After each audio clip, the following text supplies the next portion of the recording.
Deep in the Far East, in the southeast region of the Asian continent, lies one of the most densely populated countries in the world. It is an island only 48 kilometers east to west. But even on this little island, lines are drawn. The country is split into 4 main regions. North, closest to the Malay Peninsula and made up of towns like Woodlands and Sembawang. South, with its proximity to Sentosa, a rather coastal region with Pasir Panjang and Telok Blangah as 2 main estates. West, a mix of nature and machine, with the tallest hill in Singapore at Bukit Timah and industrial estates populating Jurong. And finally, the East, with Changi and Pasir Ris. It is known for its beaches and good food. And it is in the East that we're focusing on now. Side really rocks. Look at the food, look at all the enjoyment we have down here. It's better than being in the west or central area. Are you proud to be an East Sider? Yes, of course. East Side. Pride among people staying in the East has always been strong, as East Siders proclaim that the East is the best place to live in. So much so that a Facebook group called Proud to be an East Sider has been formed. It currently has more than 5,000 members. And why not? With the country's best beaches like East Coast and Changi, the famous food at Katong and Geylang, and the heritage of the Eurasian and Peranakan community at Siglap and Katong. There's even a song about the love for a girl in the East. But just what is it about the East? She was the girl from Katong, magical marine.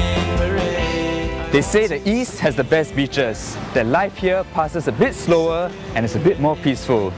There's even a Facebook group which has 5,000 members of people who are proud to be an East Sider. So just what is it about the East that makes it so special? Being a West Sider, I can't quite give a fair comment. So I decided to ask East Siders themselves, such as filmmaker Bu Junfeng, who has lived in the East all his life. I like the fact that you can find many things here. I mean, the food here is good. You don't have to travel to town to get some of the best food. And also, there's also a lot of heritage. I mean, we're in Changi, and I mean, for me, I'm a filmmaker, and I've been making a number of short films, and a lot of my short films have been based on spaces in Singapore. Like Katong Field, the Changi murals.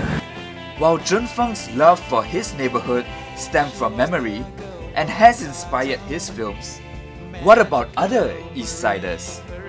Definitely proud to be an East Sider. Why so proud? Because of the fact that there's so many things going on.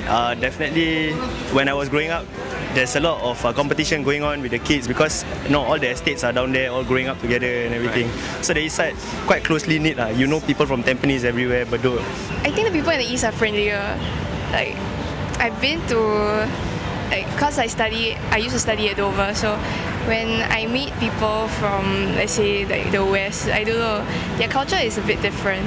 It's much more peaceful here, like not that crowded around any area, that kind of thing. It's quite relaxed. I think it's one of the most relaxed places in Singapore. Okay.